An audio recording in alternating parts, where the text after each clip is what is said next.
Mesdames, Messieurs, bienvenue à ces Flash Info sur Kivu Morning Post. Les forces gouvernementales congolaises, appuyées par les Wazalendo et des unités burundaises, ont repris la position stratégique des points zéro après des violents affrontements avec les combattants de l'F-123 sur fond des combats persistants et des fortes tensions sécuritaires dans l'est de la République démocratique du Congo, surtout dans l'est de la province du Sud Kivu. Jospin Rangé. Les forces armées de la République démocratique du Congo, appuyées par les miliciens Wazalendo et des unités burundaises, ont repris le contrôle de plusieurs positions stratégiques dans l'est de la RDC au terme d'affrontements intenses avec les combattants Twirwaneho alliés à l'F-123. Selon des sources concordantes contactées par Kivu Morning Post, les combats ont éclaté dans la nuit du 28 au 29 janvier 2026 aux environs de minuit au point zéro dans le territoire de Mwenga, groupement Bashimukinji 1er, ainsi qu'à Bikiaka en territoire de Fizi, groupement Balala Nord. Les forces loyalistes soutenues par les Wazalendo ont réussi à repousser les combattants de l'F-123 jusqu'à l'entrée du village Toué-Toué. Jeudi 29 janvier, l'armée congolaise et ses alliés ont confirmé la reprise de la localité stratégique de Point Zéro à l'issue des violents combats. Toutefois, les affrontements se sont poursuivis le même jour dans plusieurs villages de la chaîne des Mitumba, affectant à la fois les territoires de Fizi et une partie de Mwenga. Parallèlement au combat, un drame est survenu dans la plaine de la Ruzizi. Une explosion de grenades a frappé le marché de Sangué jeudi 29 janvier à 18h40. Le bilan provisoire fait état de 5 morts et 11 blessés, selon un infirmier de l'hôpital général de référence de Ruzizi. Face à l'afflux des blessés, les autorités sanitaires ont lancé un appel urgent aux dons des sangs, exhortant particulièrement les habitants de Sangué à se mobiliser. Depuis le 28 janvier, les FARDC soutenus par leurs alliés burundais et les Wazalendo ont intensifié leurs offensives contre la F-123 dans la plaine de la Ruzizi, notamment dans les zones de Kahamba et Runingu en territoire d'Ouvira.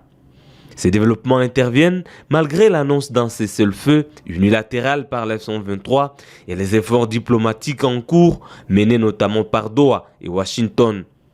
Sur le terrain, la situation demeure cependant extrêmement tendue dans l'est de la RDC, en particulier dans la plaine de la Ruzizi, les moyens et les hauts plateaux du Sud Kivu, où la perspective d'un apaisement durable reste incertaine. En visite de travail en territoire de Calais, le gouverneur du Sud Kivu sous l'F-123, Patrick Boussou-Bouangui, a échangé jeudi avec la population de la cité de Minova. Il a écouté les préoccupations liées aux conflits fonciers, aux défis socio-économiques et à la réhabilitation de la route Minova-Bukavu et a promis des solutions durables tout en appelant à la cohabitation pacifique pour renforcer la paix. Reportage.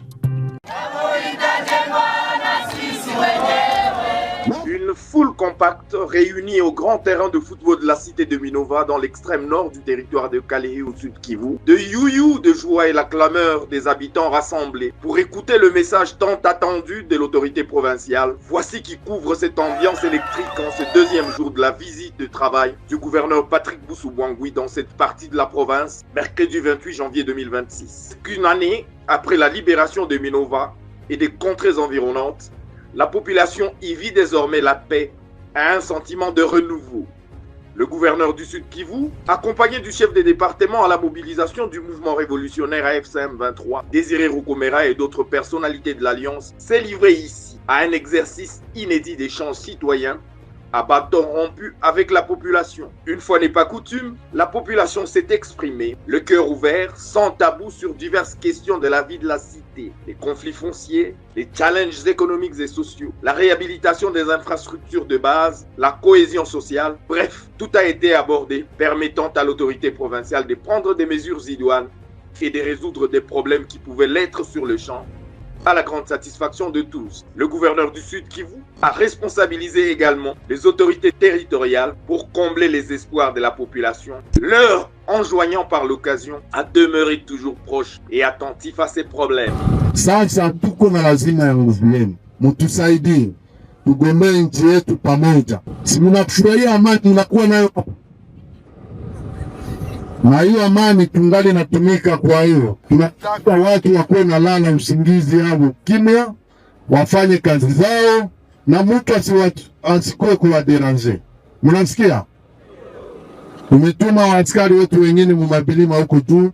Kuna hao watoto vitana wanakuja kusumbua, niwezi hao. Sisi tuko na jeshi ya nguvu sana na wanakamilika. Sini hapa na mama yake nikizani iko hapa. Iko hapa. Siye huyu.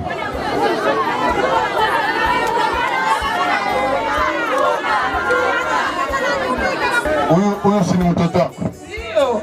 Si ni mtoto wako huyu? Ndio. Si ameenda kwa jeshi? Ameenda. Tunaona kisa amerudi.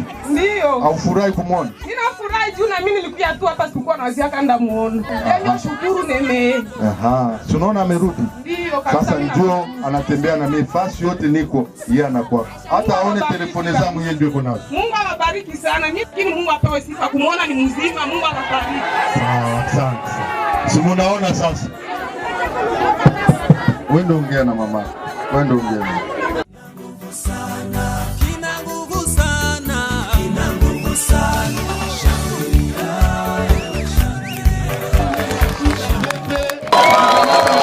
Tôt le matin, c'est avec enthousiasme que le chef de l'exécutif provincial a également constaté que la population, en toute résilience, a fait sienne l'initiative des travaux communautaires d'Issalongo, aussi bien sur la voie publique, dans les différents marchés, ainsi que chacun dans ses espaces de vie. Une manière de contribuer à l'assainissement du milieu. Se réjouit Patrick Boussou-Bouangui, prêtant oreille attentive aux différentes couches sociales reçues tour à tour en audience. Le gouverneur Patrick Boussou-Bouangui Chombo a confirmé sa détermination à travailler sans ménagement pour apporter des solutions concrètes aux problèmes de ses administrés, et ce, sur toute l'étendue de la province du Sud Kivu.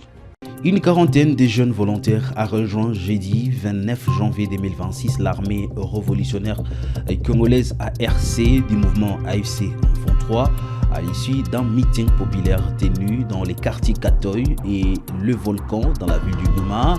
Lors de ces rassemblements, le mouvement a appelé à la cohabitation pacifique et a exhorté la jeunesse à s'engager pour la sécurisation des zones administrées par l'AFC 23. Un reportage à suivre sur Kivu Post. Plusieurs jeunes issus des différents quartiers de la ville de Goma ont décidé de rejoindre volontairement l'armée révolutionnaire congolaise ce jeudi 29 janvier 2026. Ces résultats sont obtenus au cours d'une série de descentes de terrain organisées par l'équipe provinciale de mobilisation et de recrutement en province Nord Kivu dans les quartiers Katoyi en commune de Karisimbi et les Volcans en commune de Goma. Ces jeunes affirment avoir pris cette décision de leur propre gré, animés par la volonté de servir la nation congolaise et de contribuer à la sécurisation de leurs milliers. Mimi najisikia ningie mkazi ya jeshi sababu siku jeshi M23 siku iliingia hapa nilikuwa natamani sana nilikuwa siakosa gisi ya kuingia ndani leo nimepata maagi sina pasha kuingia ndani. Hakuna mwanikaza ni kupenda yangu mimi peke. Mimi napenda nimalize make wizi mkartie make na bakorofi bafuta bangi make sipapendi mimi kabisa. Mimi napenda M23 ba mwizi abako masasi yasikilikane tena au bafuta bangi wanaanza kimbiza make viko bien sana. Au quartier Katoyi, l'équipe de mobilisation était conduite par Théonesterou Remesha, coordonnateur adjoint chargé de la mobilisation, recrutement et appui à la pacification au Nord Kivu, accompagné de Juvenal Chimimana Rukundo, team leader de la mobilisation dans la province Nord Kivu. Dans le quartier Les Volcans, les activités de la mobilisation ont connu la participation des autorités locales, le maire de la ville de Goma, Katem Mondalieni Julien, ainsi que Madame Hélène Moukadissi, bourgmestre de la commune de Goma. Ces autorités ont accepté axé leur message sur la lutte contre les discours de haine et ont appelé les jeunes à s'approprier cette révolution en soutenant les efforts des autorités de la FCM 23 pour la stabilisation de la ville de Goma et de la province Nord Kivu en général. La population locale reconnaît les efforts fournis par la FCM 23 dans la sécurisation des civils et de leurs biens.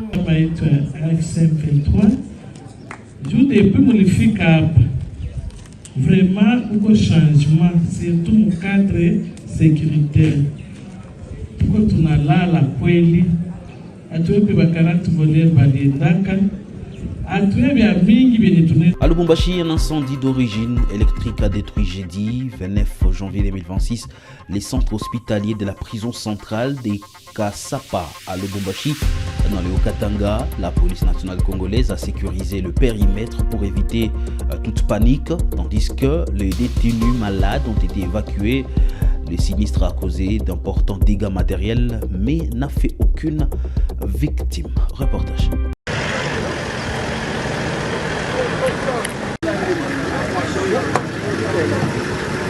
Général!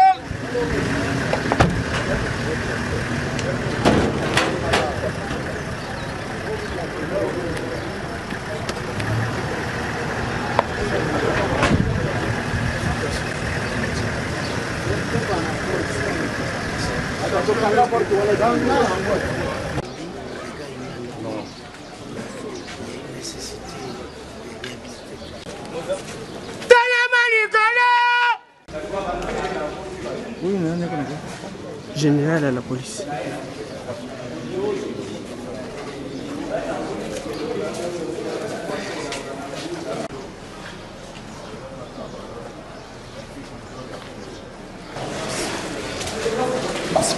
Photographe. Tel que c'est supposé là, c'est la deuxième fois qu'on est réglé ça. La première charpente du 25 c'est en volant pour le GL20. C'est en volant pour le GL2. C'est en deuxième, malheureusement. On est encore là. Malheureusement, c'est arrivé. Et ça pour le temps.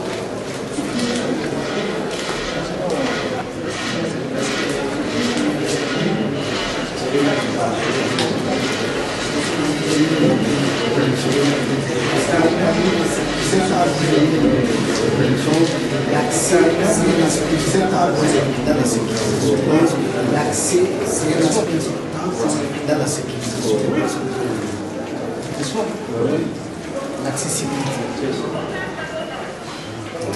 Si l'anti-incendie doit être bloqué, ils sont là, oui, ça a été, le véhicule n'a pas si en place. La nuit, tous ces sauts qui ont circulé ici.